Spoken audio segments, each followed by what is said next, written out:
si paring Mark. Talagang matindi yan talaga pag Yun, dating sa pag-aayos ng sasakyan eh. Yan. Talagang sobrang galing yan. Ano tayo pare, magiging famous. Yan. Magiging famous tayo yan.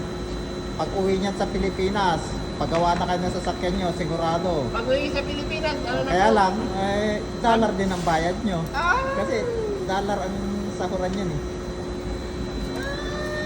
Yan. Mga magpapagawa yan. Magpapagawa na kayo pag uwi yan. Mura lang naman ang per hour niyan. $30 per hour. Ay! Binubunyag mo pare, huwag pare, binubunyag. Gawa ba lang pera namin, ano lang, pangbayad lang sa utang.